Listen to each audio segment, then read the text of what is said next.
আমি যেমন তোমাদেরকে কথা দিয়েছিলাম যে আমি তোমাদের ক্লাস 12 এর সেমিস্টার 3 এর প্রত্যেকটা চ্যাপ্টার অল্প টাইমে এবং প্রপার কনসেপ্ট ক্লিয়ারিটির সঙ্গে ধরে ধরে করাবো, যাতে এর পরের কোনো ভিডিও তোমাকে আর দেখতে না হয়। ঠিক সেই কথা অনুযায়ী অলরেডি আমরা তোমাদের অর্গানিক কেমিস্ট্রির হ্যালো অ্যালকেন হ্যালোয়ারিন চ্যাপ্টারটাকে খুব প্রপার ভাবে শেষ করেছিলাম, এবং আজকে আমাদের ক্লাস 12 এর সেমিস্টার 3 আরো একটি নতুন চ্যাপ্টার, যেটার বর্তমান নাম পদার্থের তরল অবস্থা, কিন্তু আমাদের এই সেমিস্টার সিস্টেম চালু হওয়ার আগে এই চ্যাপ্টারটাকে আমরা পড়তাম দ্রবণ। আর এই চ্যাপ্টারে প্রপার ইন্টারেস্টিং ওয়েতে আমরা এমন ভাবে শেষ করব কনসেপ্ট গুলোকে যে এরপরে ফার্দার আর তোমাদের কোনো ভিডিও দেখতে হবে না এবং প্রত্যেকটা কোয়েশ্চেন প্রপার ভাবে সলভ হবে। তো ভিডিওটাকে শুরু থেকে শেষ পর্যন্ত দেখো, এবং শেষে আমি তোমাদের কিছু কিছু ইম্পর্টেন্ট টিপস সম্পর্কে বলতে চলেছি।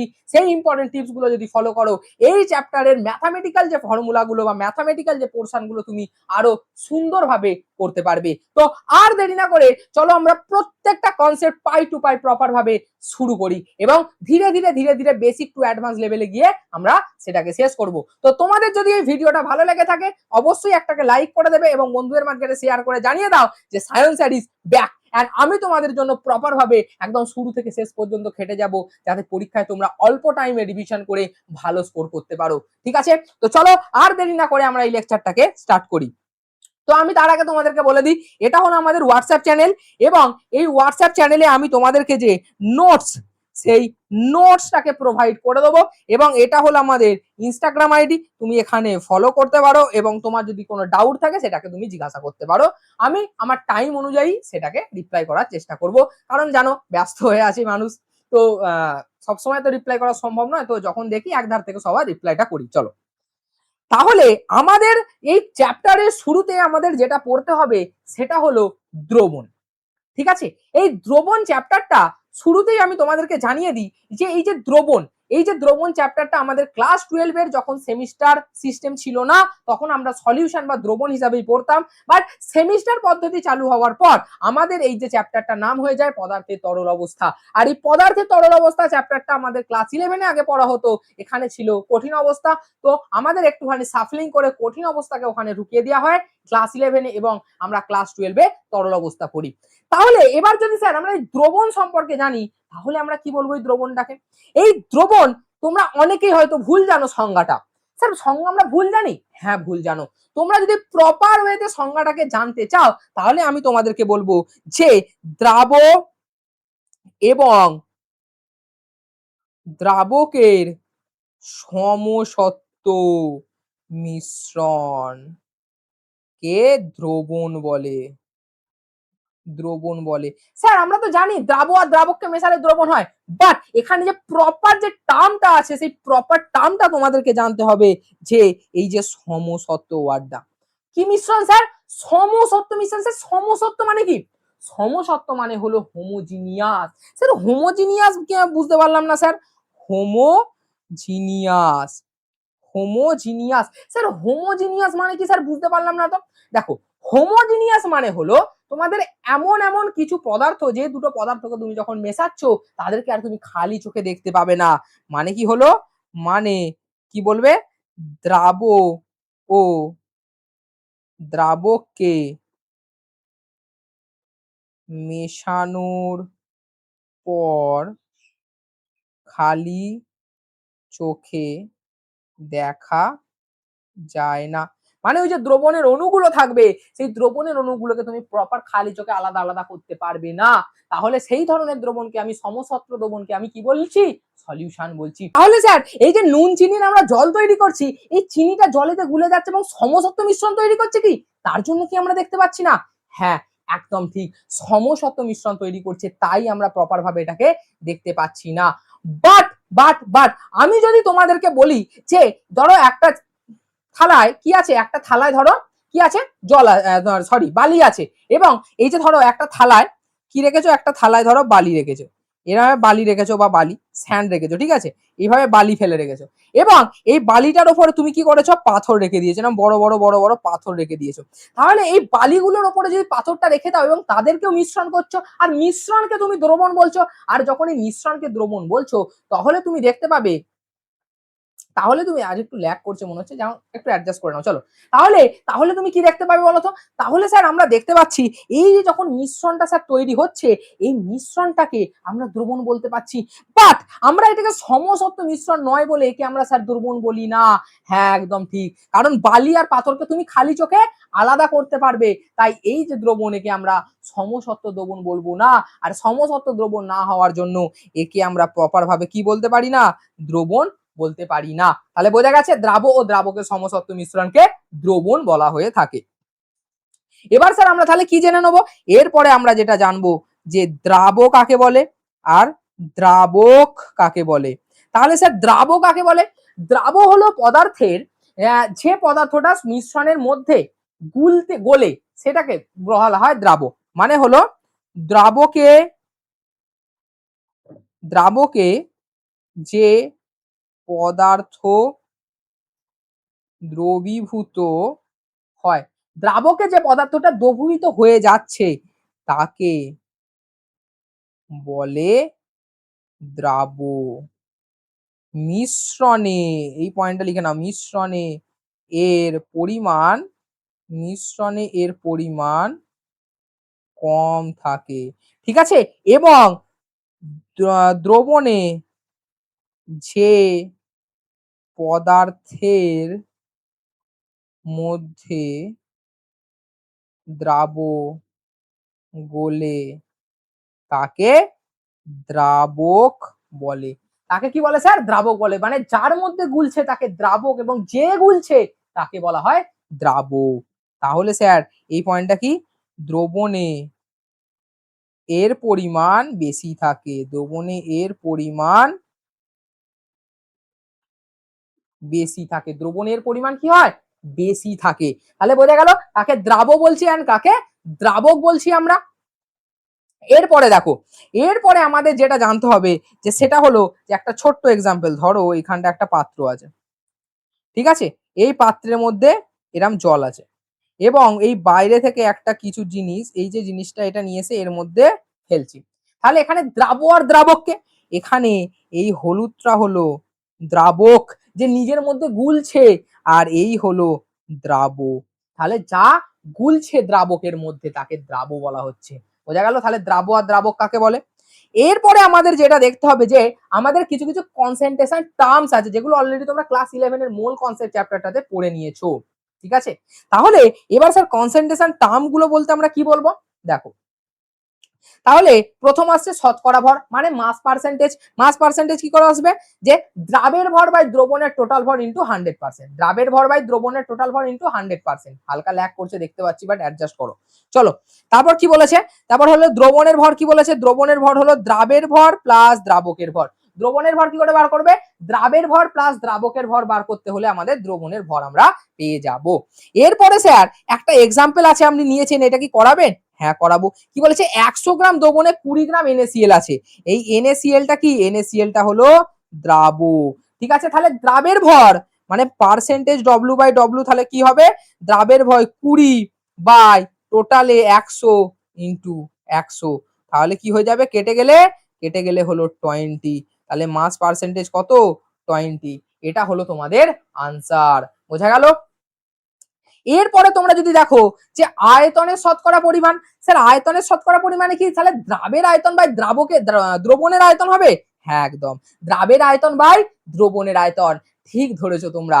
আর এরপরে যা সেট যেটা পড়বো সেটা হলো ভর আয়তন শতকরা, মানে ভর বাই আয়তন, মানে দ্রাবের ভর বাই দ্রবণের আয়তন, মানে কি হলো? দ্রাবের ভর বাই দ্রবণের আয়তন ইনটু 100%, এটা মনে রাখো। তারপর হলো প্রতি লিটার গ্রামে যদি প্রকাশ করা হয়, তাহলে প্রতি লিটার গ্রামে প্রকাশ করলে আমরা কি দেখতে পাচ্ছি? যে 1 লিটার দ্রবণে যত গ্রাম দ্রাব থাকে তাকে প্রতি লিটার গ্রাম দ্বারা প্রকাশিত করা হলে তাহলে আমরা কি পাচ্ছি? তখন পাচ্ছি দ্রাবের ভর বাই দ্রবণের আয়তন। আমরা কি পাচ্ছি? দ্রাবের ভর বাই দ্রবণের আয়তন। বোঝা গেছে? বোঝা গেছে হ্যাঁ কি না? চলো, তাহলে এইখান পর্যন্ত ক্লিয়ার। এরপরে আমরা যেটা পড়বো, এরপরে আমরা পড়বো মোলাল ঘনমাত্রা। স্যার মোলাল ঘনমাত্রা মানে কি? মোলাল ঘনমাত্রা হলো মানে মোলাল মানে কি? মোলা কি থেকে এসেছে? মোলার আর মোলাল, মোলাল মানে হলো মোলালিটি থেকে এসেছে এটা। তাহলে কি থেকে এসেছে? মোলালিটি মানে কি হলো? 1 লিটার দ্রবণে 1 লিটার দ্রবণে উপস্থিত দ্রাবের মোল সংখ্যা 1 লিটার, মানে এটা কোথা থেকে এসছে, মোলারিটি থেকে। মোলারিটি, দেখো রিটি আর লিটির মধ্যে লাস্টে কে থাকে, লিটার, এলআইটি আর লিটার ডিরাইভ করে, তাহলে তাকের জন্য আমরা কি লিখবো, কেজি লিখতে পারি নিচে। আর যদি মোলারিটি বলি তাহলে আমরা কি বলবো, লিটার লিখবো। ঠিক আছে, নিচে চলো আয়তন দিয়ে ভাগ করব, তাহলে এম ইজ ইকুয়াল টু কি হবে, M is equal to N by V হয়ে যাবে, M is equal to N by V হয়ে যাবে। বোঝা গেল?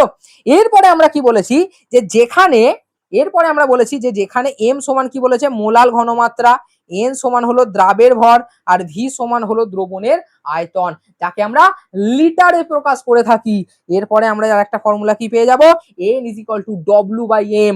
ডব্লিউ হলো গিভেন মাস বা প্রদত্ত ভর, গিভেন মাস, আর এম সমান কি হলো, মলিকিউলার মাস, মলিকিউলার মাস। প্রথমেরটা হলো গিভেন মাস, তারপরটা হলো মলিকিউলার মাস। বোঝা গেছে? বোঝা গেছে, চলো তাহলে আমরা কি লিখতে পারি, এই যে এম সমান আমরা কি লিখতে পারি, এম সমান এন বাই ভি যদি পেলাম, এবার এন সমান আমরা কি লিখবো, স্মল এম বা ডব্লিউ বাই স্মল এম। ঠিক আছে, মলিকিউলার মাস ক্যাপিটাল এম, তাহলে আমরা এখান থেকে লিখতে পারি W by capital M into V. ঠিক আছে, এইটা ফর্মুলা হতে পারে, এটা ফর্মুলা হতে পারে। তারপর এর একক কি হবে, এর একক হবে মোল পার লিটার, এর একক হবে আমাদের মোল পার লিটার। বোঝা গেল? বোঝা গেল, চলো তারপর কি বলেছে, এরপরে এই যে পয়েন্ট, এটা ইম্পর্টেন্ট, কি বলেছে, মোলাল ঘনমাত্রায় তাপমাত্রা নির্ভর। মোলাল ঘনমাত্রা তাপমাত্রা নির্ভর, কেন তাপমাত্রা নির্ভর, কারণ এখানে আমরা লিটার ইউজ করি, এখানে আমরা লিটার ইউজ করি, কারণ দ্রবণের আয়তন তাপমাত্রার সঙ্গে পরিবর্তিত হয়, দ্রবণের আয়তন তাপমাত্রার সাথে পরিবর্তিত হয়ে থাকে। বোঝা গেল? বোঝা গেল হ্যাঁ কিনা বলো, বোঝা গেল হ্যাঁ কিনা, তাড়াতাড়ি বলো। এরপরে আমরা যেটা আসবে, মোলাল ঘনমাত্রার মধ্যে কি বলেছে, মোলালিটি, এটা হলো মোলার ঘনমাত্রা এবং এটা হলো মোলাল ঘনমাত্রা, মোলাল ঘনমাত্রা বলে মোলালিটি, কি বলবো আমরা, মোলালিটি, আমরা বলবো মোলালিটি। এরপরে মোলালিটিকে আমরা যদি প্রপার ভাবে প্রকাশ করি, আমরা কি বলবো, যে 1 কেজি দ্রাবকে দ্রবীভূত দ্রাবের মোল সংখ্যাকে মোলার ঘনমাত্রা বলে, এটা দেখবে 1 কেজি, আর আগেরটা যেটা ছিল সেটা হলো 1 লিটার। এই দুটোর মধ্যে ডিফারেন্স, এই দুটো ডিফারেন্সকে কিন্তু প্রপারলি দেখে রাখবে, না হলে পুরো খেল্লা খতে হয়ে যাবে। ঠিক আছে, তাহলে কি হবে, নিচে দেখো কেজি দিয়ে গুণ করেছে, নিচে কি দিয়ে গুণ করেছে, কেজি দিয়ে করেছে। ঠিক আছে, তাহলে কেজি দিয়ে করেছে, তাহলে M is equal to N by V, N by V কি হলো, দ্রাবের ভর ইন্টু কেজিতে প্রকাশ করছে। কিসে প্রকাশ করছে স্যার, কেজিতে প্রকাশ করছে। আচ্ছা স্যার বুঝতে পেরেছি, এখানে পর্যন্ত ক্লিয়ার স্যার, এইগুলো তো আমরা ক্লাস 11 এ পড়ে চলে এসেছি স্যার, এইগুলোতে তো আমাদের প্রবলেম হয় না, আমি জানি হয় না, তাও আমার কর্তব্য তোমাদের করিয়ে দেওয়া, তাই আমি করিয়ে দিচ্ছি, যাতে তোমাদের প্রপার রিভিশন হয়ে যায়, একটা পয়েন্টও যাতে বাদ না যায়। সো ভিডিওটা লাস্ট পর্যন্ত দেখতে থাকো, এইভাবে ইন্টারেস্টিং কনসেপ্টের সঙ্গে আমরা পড়তে থাকবো। ঠিক আছে, চলো এরপরে কি বলেছে, গুরুত্বপূর্ণ পয়েন্ট, মোলাল ঘনমাত্রা তাপমাত্রা নিরপেক্ষ, মানে তাপমাত্রার উপর নির্ভর করে না। কেন করে না, কারণ এখানে ভর দেওয়া আছে, আর ভর তাপমাত্রার সঙ্গে কোনো রূপ ভাবে ভ্যারি করতে পারে না। ঠিক আছে, ভর তাপমাত্রার সঙ্গে কোনো রূপ ভাবে ভ্যারি করে না। বোঝা গেল হ্যাঁ কিনা বলো, বোঝা গেছে হ্যাঁ কিনা, তাড়াতাড়ি বলো। এরপরে আমরা যেটা আসবো, মোলাল ঘনমাত্রা আর মোলার ঘনমাত্রার মধ্যে পার্থক্য। ফার্স্টে মোলার ঘনমাত্রা দেখো, এটা লিটারে লেখা হয়, এটা কেজিতে লেখা হয়, এটা হলো এন বাই ভি, এটা হলো N by W, V for litre আর ডব্লিউ ফর কেজি। ঠিক আছে, এবার যদি তুমি এদেরকে গ্রাম আর এমএল এ প্রকাশ করো, তখন এদের হাজার দিয়ে গুণ করতে হবে, গ্রাম এবং এমএল এ প্রকাশ করলে হাজার দিয়ে গুণ করতে হবে। দেখো আয়তন ব্যবহৃত হয়, ভর ব্যবহৃত হয়, তাপমাত্রা নির্ভর, তাপমাত্রা নিরপেক্ষ, আর এটা হলো মোল পার লিটার, এটা হলো মোল পার কেজি। প্রপার ভাবে ইউনিটটা জেনে রাখবে, আশা করি বুঝতে পেরেছো। চলো এরপরে আমরা দেখব যে মোল ভগ্নাংশ, কোন একটি উপাদানের মোল সংখ্যা এবং দ্রবণে উপস্থিত সমস্ত উপাদানের মোল সংখ্যাকে দিয়ে ভাগ করলে তাকে কি বলবো, আমরা মোল ভগ্নাংশ বলবো। ধরো এখানে একটা কি আছে, এখানে একটা দ্রবণ আছে, যেখানে একটা এ কণা আছে, একটা বি কণা আছে, আর এ কণার মোল সংখ্যা হলো এন এ আর বি কণার হলো এন বি। ঠিক আছে, তাহলে আমি কি বললাম, যেটা বার করতে চাইছি তার মোল সংখ্যা বাই টোটাল দ্রবণের মোল সংখ্যা দিয়ে ভাগ করতে হবে। তাহলে তোমরা কি দেখতে পাবে, এক্স ফর এ এর মোল সংখ্যা যদি বার করো N A by N A plus N B. ঠিক আছে, বোঝা গেল।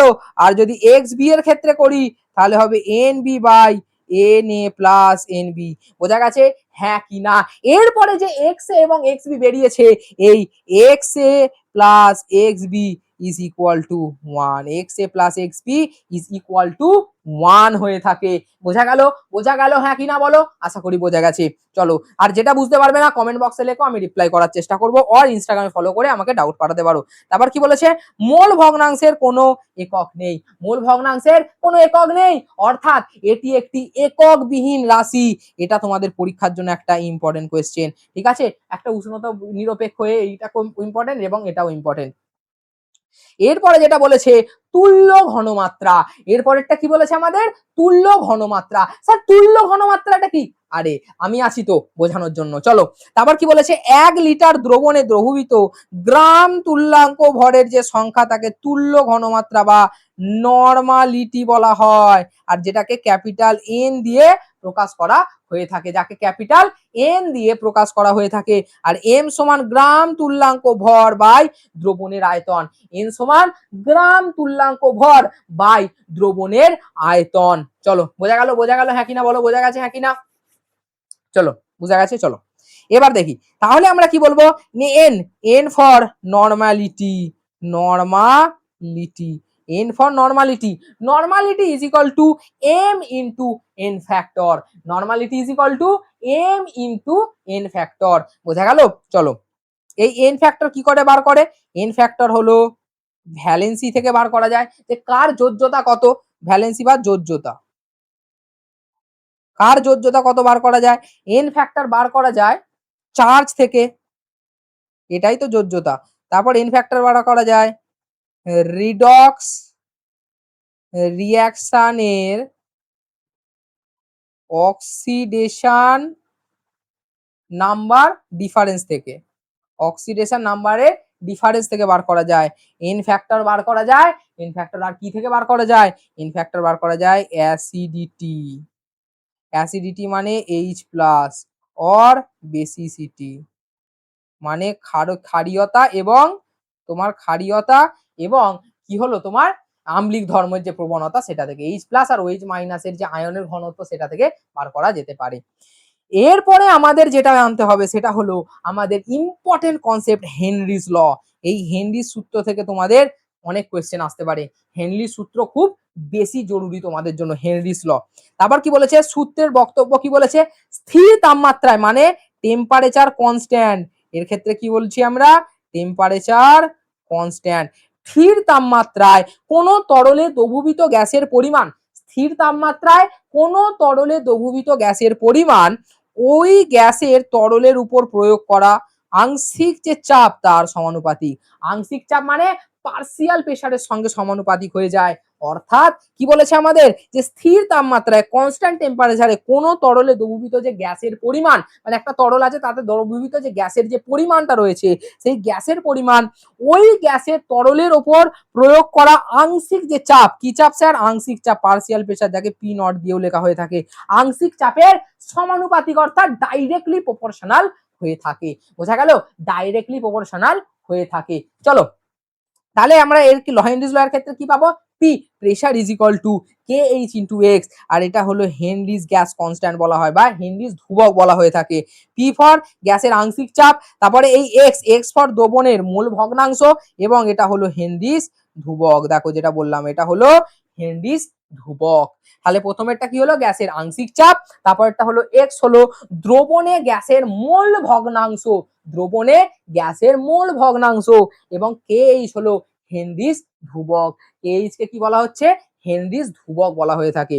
চলো, এরপরে এক্স যদি মোল ভগ্নাংশ যদি বার করতে চাও, কি করে বার করতে পারো? এই পোরশন থেকেই তুলবে তোমরা, এইখান থেকে তুলবে, এখান থেকে তুলে নিয়ে গিয়ে কি করতে পারো? P by KH, simply P by KH। Mole ভগ্নাংশ বার করার জন্য পার্সিয়াল প্রেসারকে হেনরিজ কনস্ট্যান্ট দিয়ে ভাগ করে দেবে, তাহলেই চলে আসবে তোমাদের মোল ভগ্নাংশ।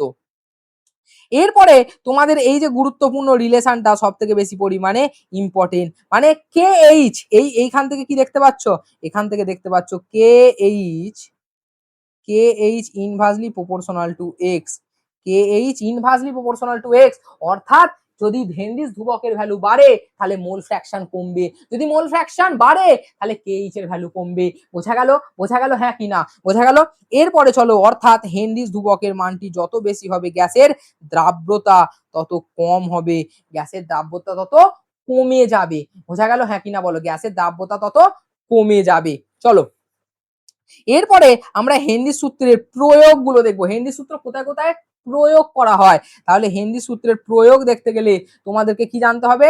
হেনরিস সূত্রের প্রয়োগ দেখতে গেলে তোমরা বলতে পারো যে স্যার, যে বায়বীয় পানীয় বা জল যে পান করছে, সেই বায়বীয় পানীয়তে কি হচ্ছে, যে উচ্চ চাপে CO2 পানীয়ের মধ্যে দ্রবীভূত করা যেতে পারে। যেমন কোল্ড ড্রিঙ্কস খাও, কোল্ড ড্রিঙ্কস, এটা কার কার এতে হয়? তোমাদের হেনরিস কনস্ট্যান্ট। কোল্ড ড্রিঙ্কসে যে কোনো খাচ করে ছিপিটা হলো, ফুস করে একটা ওঠে না, এটা কেন হয়? এটা হয় তার কারণ হলো এখানে হেনরিস কনস্ট্যান্ট ইউজ করা হয়েছে। এখানে কার্বন ডাই অক্সাইডে খুব হাই প্রেসারের সঙ্গে এই কোল্ড ড্রিঙ্কসের বোতলের ভেতরে ভরে রাখা হয়ে থাকে। তারপর কি বলেছে? স্কুবা ড্রাইভিং যেটা হয়, স্কুবা ড্রাইভিং কি বলছে? সমুদ্রের গভীরে চাপ বেশি হওয়ায় রক্তের পরিমাণ বেশি হইতে গ্যাস দ্রবীভূত হতে পারে। এরপরে কি বলেছে? উচ্চ পার্বত্য অঞ্চলে উচ্চতায় অক্সিজেনের আংশিক চাপ কি হয়? কম থাকে। এবার বলে না, উপর দিকে যত উঠতে থাকি আমাদের কি হয়ে থাকে? শ্বাসকষ্ট হতে থাকে। বলো তো, শ্বাসকষ্ট হতে থাকে কেন হতে থাকে? কারণ ওখানে পার্সিয়াল প্রেসার খুব কম থাকে, ফলে রক্তে অক্সিজেনের দ্রাব্যতা কমে যায়, শ্বাসকষ্ট হতে পারে। অক্সিজেনের দ্রাব্যতা কমে যায় এবং শ্বাসকষ্ট হতে পারে। বোঝা গেল? চলো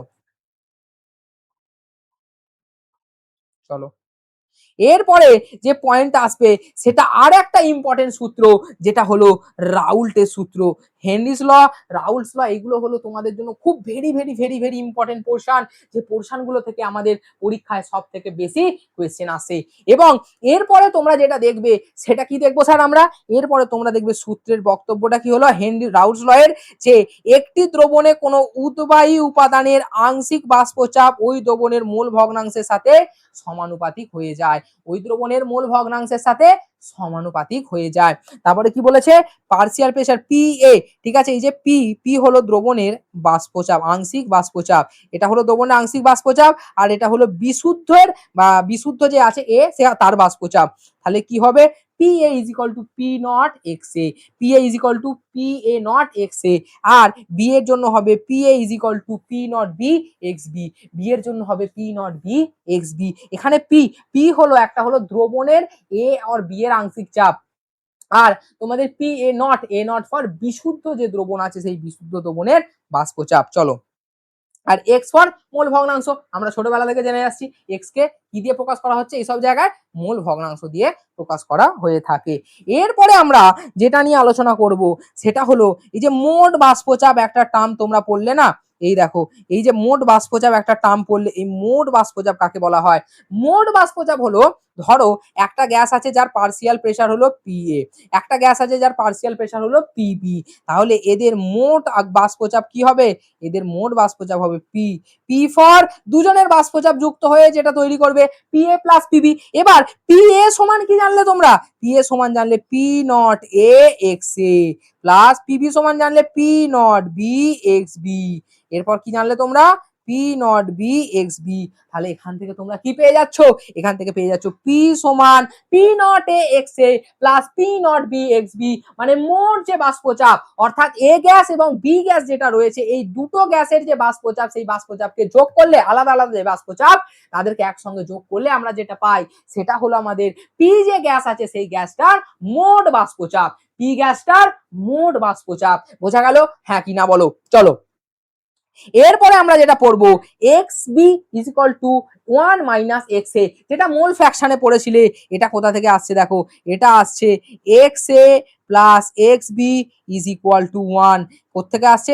XA plus XB is equal to 1, সেখান থেকে আমরা এই যে XB সমান কি পাচ্ছি, এখান থেকে আমরা XB সমান পেয়ে যাব, XB সমান পেয়ে যাব 1 মাইনাস XA, and XA সমান পেয়ে যাব 1 মাইনাস অফ XB। বোঝা গেল? বোঝা গেল হ্যাঁ কি না বলো, বোঝা গেল? হ্যাঁ কি না বলো? এইগুলো হলো তোমাদের সব থেকে গুরুত্বপূর্ণ ফর্মুলা। আর এই যে ফর্মুলা এইটা তুমি পেলে না, এক্স বি এর যে ভ্যালুটা পেলে, এই এক্স বি এর যে ভ্যালুটা পেলে সেটাকে এই যে ফর্মুলা আছে এই ফর্মুলাটায় পুট করো। কোন ফর্মুলাটা স্যার? এই ফর্মুলাটায় পুট করলে তুমি কি পাবে? এক্স এর টার্মে তুমি এবার প্রকাশ করতে পারছো ফর্মুলাটাকে।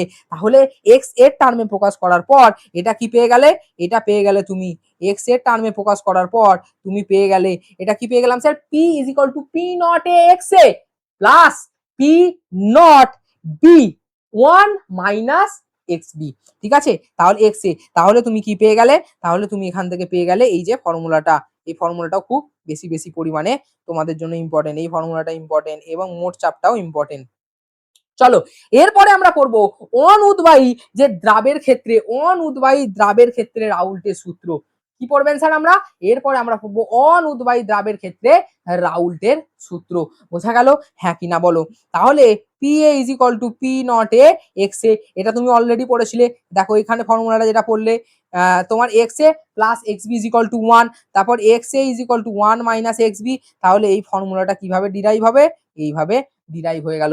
এবং এক্স বি এর ক্ষেত্রেও ঠিক সেম ভাবে আমরা কিভাবে ডিরাইভ করতে পারি, দেখো এইটা এইটা এগুলো তো অলরেডি পড়ে এলে, এবং এই যে ফর্মুলা, এই ফর্মুলাটা তোমরা এখান থেকে ডিরাইভ করে নিতে পারবে। তাহলে এর ক্ষেত্রে কি দেখতে পাচ্ছ? যে আপেক্ষিক বাষ্পচাপ ইজ ইকুয়াল টু দ্রবণের মোল ভগ্নাংশ। আপেক্ষিক বাষ্পচাপ ইজ ইকুয়াল টু দ্রবণের মোট যে মোল, সেই মোল ভগ্নাংশ। এরপরে আমাদের যেটা আসছে সেটা হলো আদর্শ দ্রবণ এবং তোমার কি হচ্ছে দ্রবণ। ধরো দ্রবণ পড়লে তোমরা, এবার দ্রবণ দু প্রকার, একটা হলো আদর্শ দ্রবণ, একটা হলো অনাদর্শ দ্রবণ। যারা সমস্ত উষ্ণতায় কি বলেছে, যারা যে কোনো উষ্ণতায় ধারণ মাত্রায় তোমার রাউল্টের সূত্র মেনে চলে তাদেরকে কি বলা হয়? তাদেরকে বলা হয় তোমাদের আদর্শ দ্রবণ। যারা মেনে চলে না তাদেরকে বলা হয় অনাদর্শ দ্রবণ। বোঝা গেল? হ্যাঁ কি না বলো? তাহলে কি বলেছে? যে সমস্ত ঘনমাত্রা ও তাপমাত্রার রাউল্টের সূত্র মেনে চলে তাদেরকে আদর্শ দ্রবণ বলে, আর যারা মেনে চলে না তাদেরকে অনাদর্শ দ্রবণ বলে। সেটা আমরা পরে আসছি। তাহলে রাউল্টের সূত্র এটা তোমরা দেখে নিয়েছো, এটা হলো আদর্শ দ্রবণের হলো গ্রাফ। দেখো যে কোনো উষ্ণতায় মেনে চলছে রাউল্টের সূত্র, তাই এই যে লাইনটা এটা কি হয়েছে স্যার? এটা স্ট্রেট লাইন হয়েছে। আর এইখানটা হলো 0 পয়েন্ট, এই যে পয়েন্টটা হলো 0 পয়েন্ট, এটা ফর এ এন্ড এটা ফর বি, সরি এটা ফর, ঠিক আছে, এটাও ফর এ এন্ড এই লাইনটা ফর বি। অর্থাৎ এখান থেকে স্টার্ট করে যে দ্রবণটা এখানে গিয়ে শেষ করেছে, এবং এই যে এখানটায় এক্স এটা 0 ছিল, সেই এক্স এটা এখানে গিয়ে 1 এ এক্স বি হয়ে শেষ করেছে। বোঝা গেল? এবং এর ক্ষেত্রে তুমি কি দেখতে পাবে জানো তো? যে তোমার এ এ যে অ্যাট্রাকশন, এ মলিকিউলের মধ্যে অ্যাট্রাকশন, বি মলিকিউলের মধ্যে অ্যাট্রাকশন, এবং এ বি মলিকিউলের মধ্যে অ্যাট্রাকশনটা সমান হয়ে থাকে। স্যার মানে বুঝতে পারলাম না কি বলতে চাইলেন।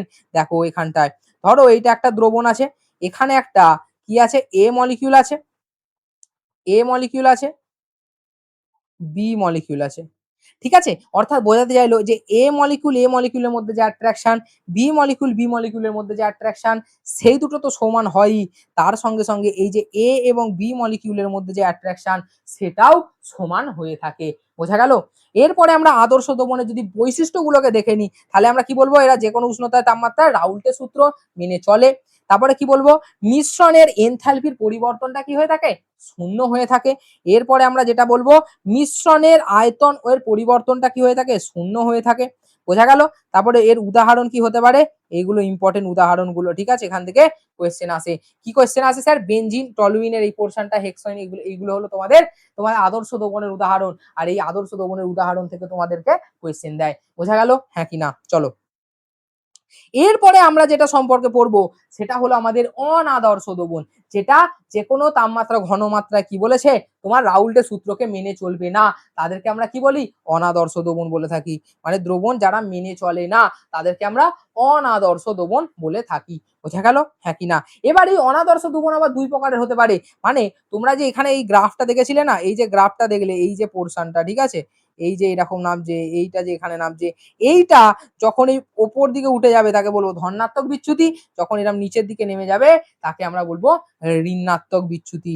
এটাকে বলা হয় ঋণাত্মক বিচ্যুতি, আর এটাকে বলা হয় ধনাত্মক বিচ্যুতি। মানে দেখো নরমাল একটা স্টেট মানে নরমাল লাইন আছে, এই লাইনের উপরে যদি উঠছে পজিটিভ বলি আমরা, তাহলে উপরে উঠছে মানে কি হচ্ছে বিচ্যুতি হচ্ছে, তাকে ধনাত্মক বিচ্যুতি বলবো। এবং নিচে নামছে মানে কি হচ্ছে এদের ঋণাত্মক পজিশনে চলে যাচ্ছে, আর ঋণাত্মক পজিশনে যাচ্ছে মানে কি আমরা ঋণাত্মক বিচ্যুতি বলে থাকি। বোঝা গেল হ্যাঁ কি না? চলো তাহলে দুটো ধনাত্মক বিচ্যুতি এবং ঋণাত্মক বিচ্যুতি দু রকমের হয়ে থাকে। তাহলে এরপরে আমাদের যেটা জানতে হবে সেটা হলো যে রাউল্টের সূত্র থেকে যে ধনাত্মক বিচ্যুতি হয়ে থাকে সেটা কি স্যার? মানে যখন দ্রবণের প্রকৃত বাষ্পচাপ রাউল্টের সূত্র অনুযায়ী প্রত্যাশিত বাষ্পচাপের তুলনায় বেশি হয়ে যায়। মানে এই যে হলো বাষ্পচাপ, আমি তোমাদেরকে যেটা বলছিলাম না, মানে ধরো এই যে পোরশন এইটা হলো নরমাল বাষ্পচাপ, আর এর থেকে বেশি হয়ে যাচ্ছে মানে আমরা বলছি ধনাত্মক বিচ্যুতি হচ্ছে। তাহলে তোমরা দেখতেই পাচ্ছ তাকে কি বলা হয়? ধনাত্মক বিচ্যুতি বলা হয়ে থাকে। যেমন বাষ্পচাপ বেশি হয়ে থাকে, কারণ কি দেখতে পাচ্ছ দেখো এখানেই বলে দিয়েছে বাষ্পচাপ বেশি হয়, বাষ্পচাপ বেশি হয়ে থাকে। তারপর কি বলেছে এই দেখো পি রাউ মানে পি এরটা পি রাউল্টের তুলনায় নরমাল রাউল্টের তুলনায় বেশি হয়ে থাকছে, কারণ এইটা হলো রাউল্টের শ্রেণী, আর এই যে ওপরেরটা যাচ্ছে মানে বিচ্যুতি হয়েছে। তারপরে তোমরা কি বলতে পারো যে এ বি এর আকর্ষণটা কি হয়ে থাকে? দুর্বল হয়ে থাকে। মানে এইটা সম্পর্কে তোমরা এটা লিখতে পারবে যে A B is less than A A and A sorry B B, এইটা হলো বিকর্ষণটা দুর্বল হয়ে থাকে, কম হয়ে থাকে, ঠিক আছে, এদেরটা বেশি হয়ে থাকে।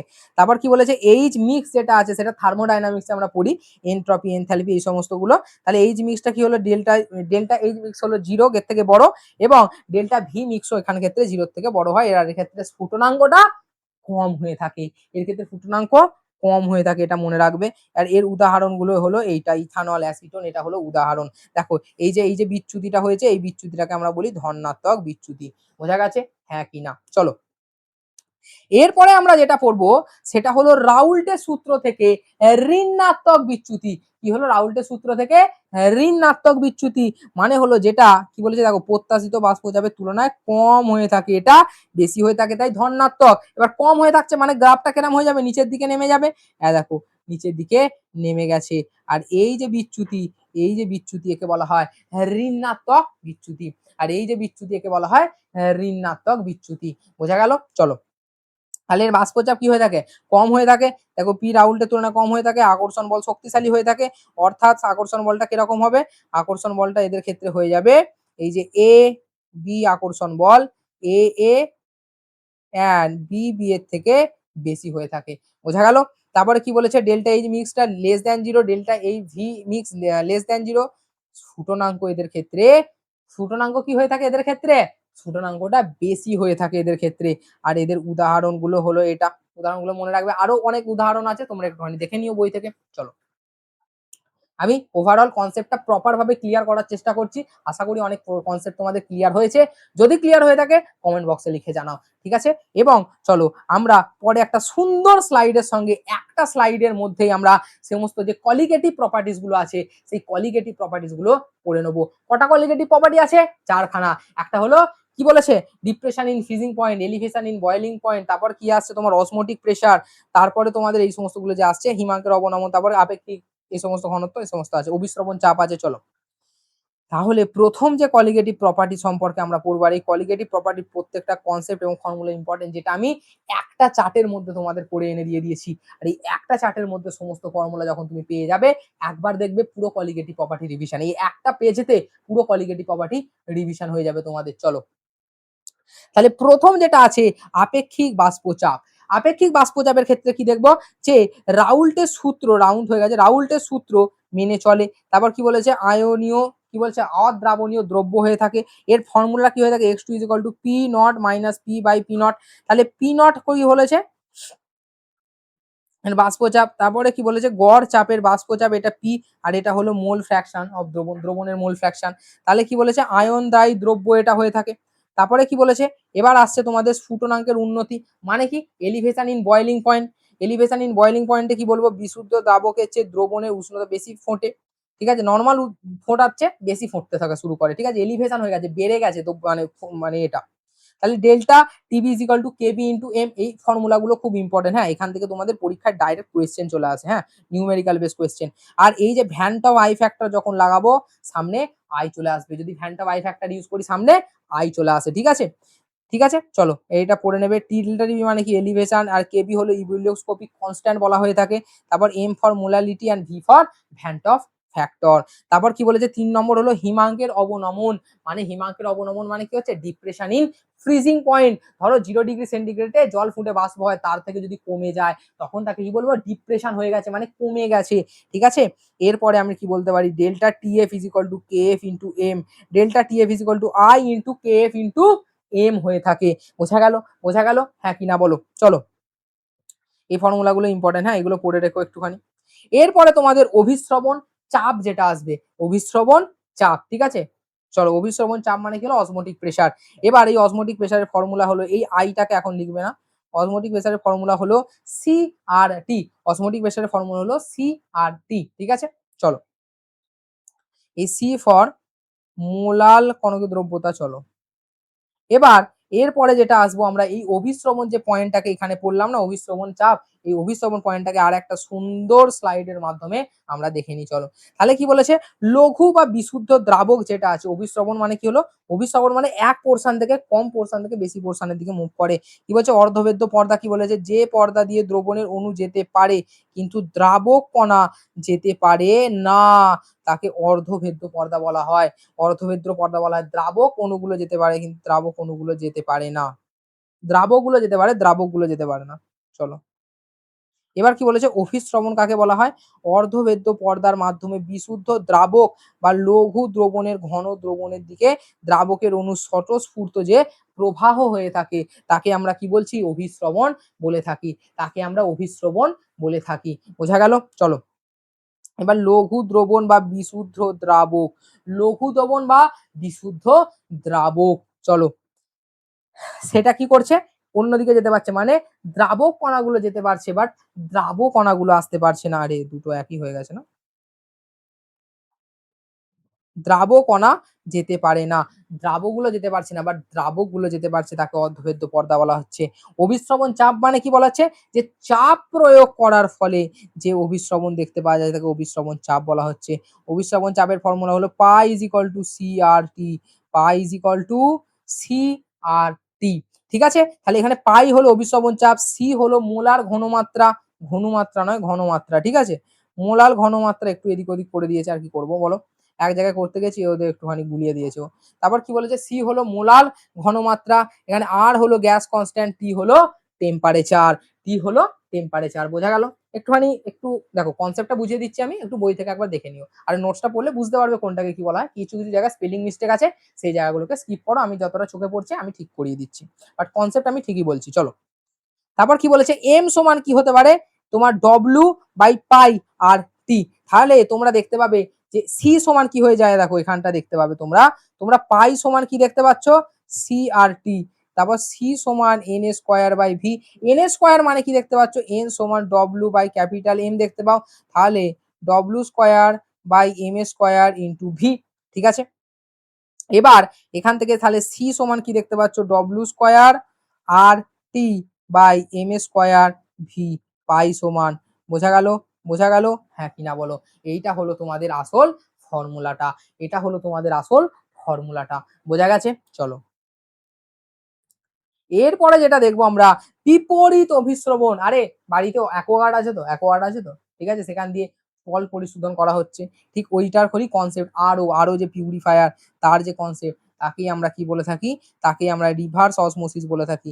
অসমোসিস একদিক দিয়ে হচ্ছে, রিভার্স অসমোসিস মানে উল্টো দিকে অসমোসিস হতে থাকবে। তাহলে কি বলেছে,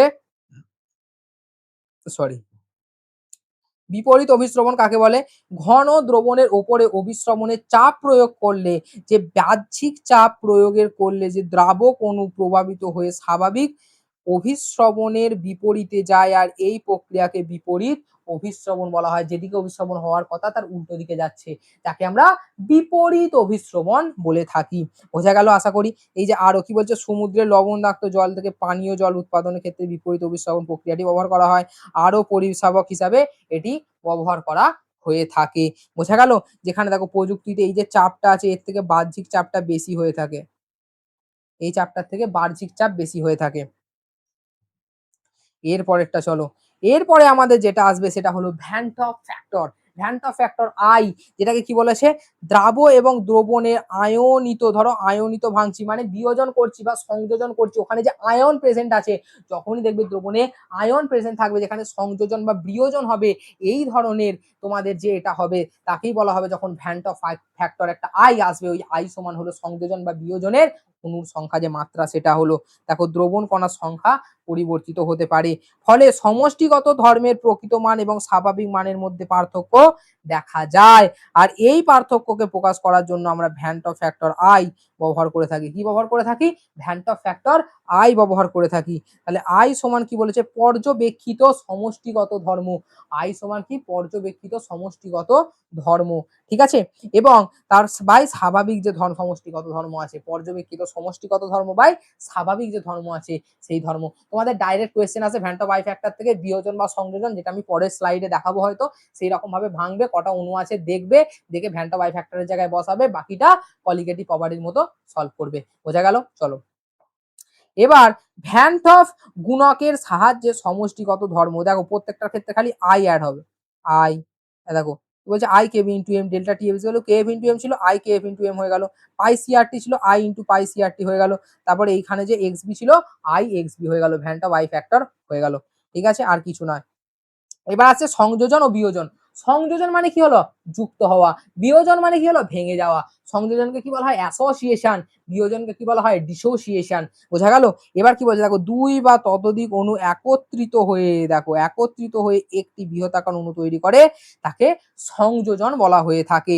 তারপর বিয়োজন কাকে বলে? যখন একটি দ্রাব অণু বা যৌগ দ্রবণে ভেঙে, কি বলেছে? ভেঙে দুই বা ততোধিক কণা তৈরি করে, তাকে বিয়োজন বলা হয়ে থাকে। যদি যুক্ত হয় তাকে সংযোজন, যদি ভেঙে যায় তাকে বিয়োজন বলা হবে। ঠিক আছে, চলো দেখো ভেঙে যাচ্ছে, NaCl ভেঙে কি হচ্ছে? Na প্লাস Cl মাইনাস, তাহলে একটি কণা ভেঙে কটা কণা তৈরি করছে? দুটো, তাহলে আই একের থেকে বেশি হয়ে থাকছে, তাহলে এখানে আই সমান 2। দেখো কটা কণা তৈরি করেছে? দুটো কণা তৈরি করেছে, 2 কণা, তাই আই সমান কি হলো? 2 হলো।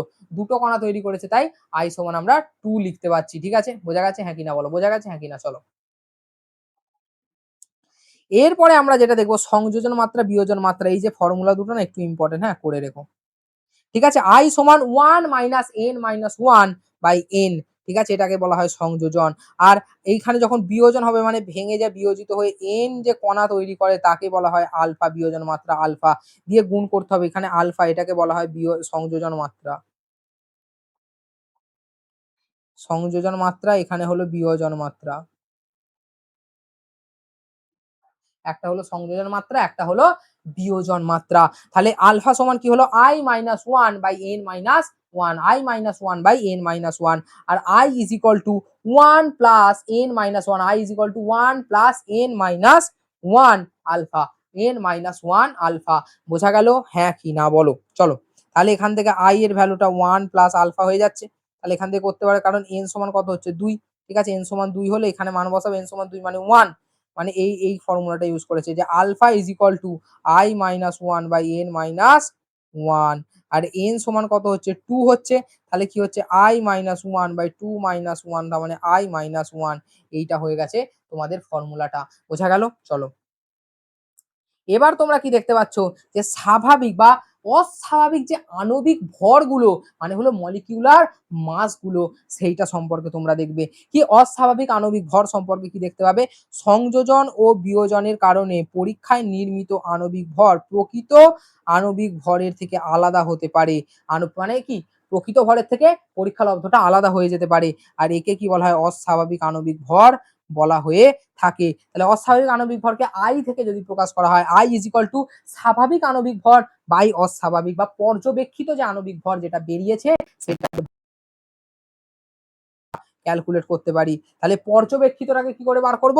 স্বাভাবিক মলিকিউলার মাস বাই আই, বা পর্যবেক্ষিতটাকে কি করে বার করতে পারি? স্বাভাবিক সঙ্গে মানে পর্যবেক্ষিত সঙ্গে গুণ করে দেবো। ঠিক আছে, বোঝা গেল আইটাকে গুণ করে দেবো। তাহলে এইভাবে তোমরা যদি প্রপার ভাবে দেখতে থাকো যে আমাদের প্রত্যেকটা কনসেপ্ট এবং ফর্মুলা এইটা ভাবে ক্লিয়ার হতে পারে।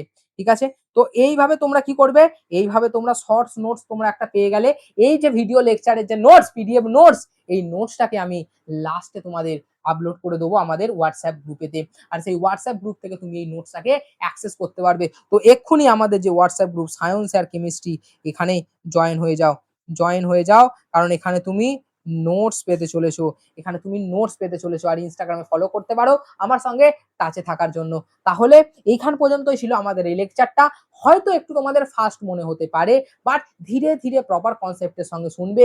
যদি এর আগে একবারও তোমরা পড়ে থাকো বা দেখে থাকো বা শুনেও থাকো, তাহলে প্রত্যেকটা টার্ম বুঝতে পারবে এবং এরপরে তোমরা কোয়েশ্চেন প্র্যাকটিস করো, যাতে তোমাদের যে সিলেবাসের যে পড়াটা এটা আরো বেশিভাবে স্ট্রং হয়ে যায় এবং পরীক্ষায় তোমরা কাঁপিয়ে দিয়ে আসতে পারো। তাহলে দেখা হচ্ছে তোমাদের সঙ্গে নেক্সট ভিডিওতে। আজকের জন্য thank you, tata, bye bye. পড়াশোনা করতে থাকো মন দিয়ে এবং কোয়েশ্চেন সলভ করতে থাকো। টাটা।